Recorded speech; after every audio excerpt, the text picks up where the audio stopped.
बना लीजिए।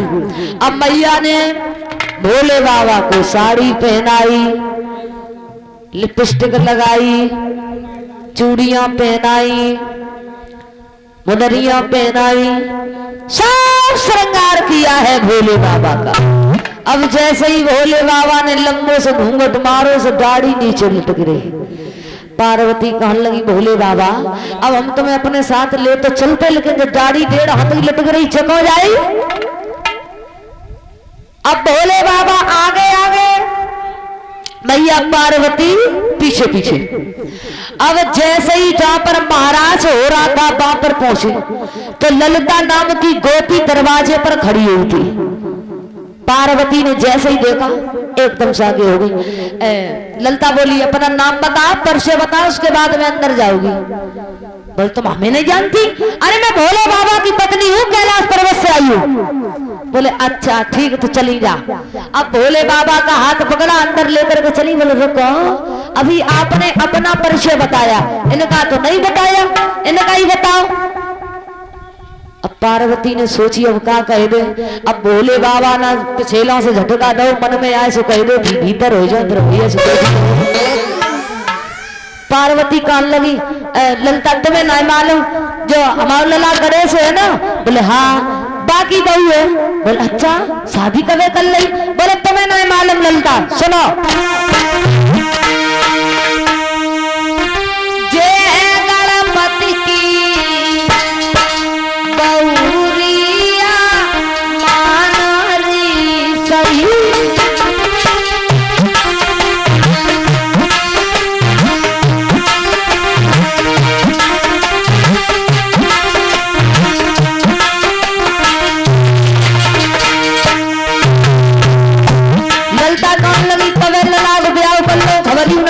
बोले ताकत तो जल्दी जल्दी वही वो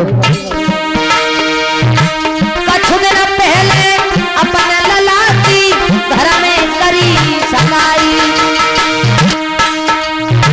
अब सोकर बहुअर बेटा भी घर में आई, देखी देखी देखी पर्वती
जल्दी जल्दी में कर लो, कोई बात ना, लेकिन तू अपन सही लकड़ी ढूंढी। बोले और का?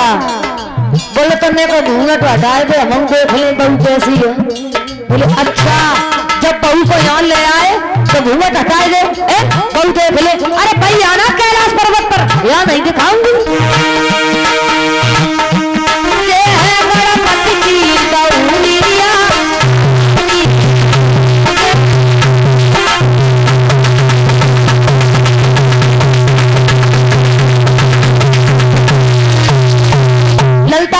कोई बात ना है, वो आई गई बहू तो देख ले, वैसे ना आती तो कोई बात नहीं ना। बोले ना देखो कैलाश पर्वत पर आना, भाई दिखाऊंगी, यहाँ नहीं दिखाने वाली। अब भोले बाबा की कलाई पकड़ी अंदर लेके पहुंची। अब जैसे ही अंदर पहुंची तो जो महाराज हो रहा था, अब सब तो महाराज देखने में लग गए। अब भोले बाबा जैसे ही घूंघट उठाए सो नीचे वो दाढ़ी पहले ही दिखाने लगे। अब भोले बाबा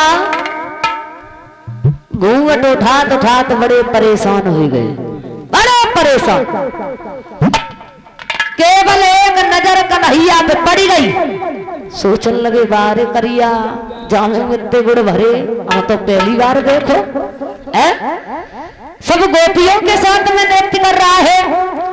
अब भोले बाबा बड़े परेशान हैं।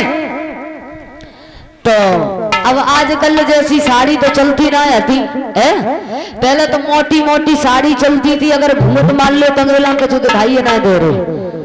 और अब तो खैर सब कुछ वीआईपी है, लेकिन तब कुछ भी वीआईपी नहीं होता था। अब तो बारात जाए सो वीआईपी, व्यवस्था सो वीआईपी, बहू आए बहू वीआईपी है। अब तो सब काम ही वीआईपी हो रहे। बताया कि सब आलम रात पे आलम काम आए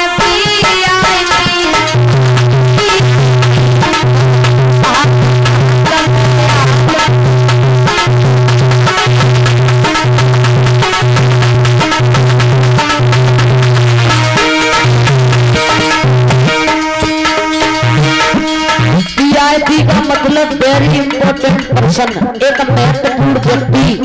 और फिर बारात में दूल्हा तो महत्वपूर्ण होता ही है।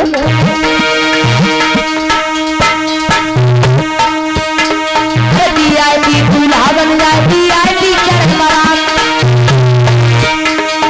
वीआईपी दूल्हा बन जाए, वीआईपी चढ़ बारात, वीआईपी सब बने बाराती।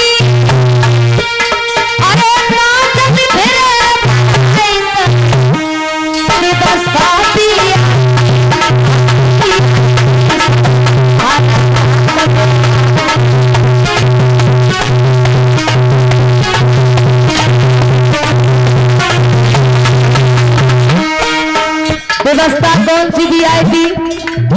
Buffer system. अगर बारात लौट के आए तो जमालत मत बारात वो ठेका सबे नहीं कहते। अब जब दूल्हा वीआईपी, बाराती वीआईपी, व्यवस्था सब वीआईपी, तो श्रीमती जी पिछोला खाए रह जाएंगे, सब सही वीआईपी।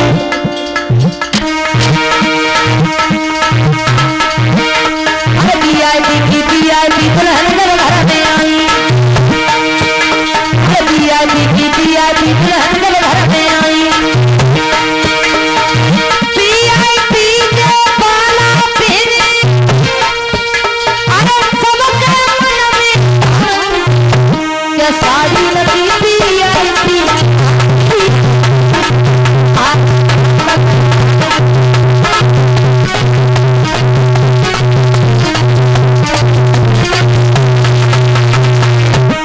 साड़ी कौन सी वीआईपी? मच्छरदानी। अगर दूर से आती हो तो देख लो नाक में नथुनिया पहने के नकदेसर, फलाने सिंह की बहू आई रही है दूर से ही। और महाराज अगर वीआईपी के चक्कर में कोई भी या खेत बिक जाए तो कोई दिक्कत ना है, लेकिन व्यवस्था सब वीआईपी होना चाहिए, है ना। सब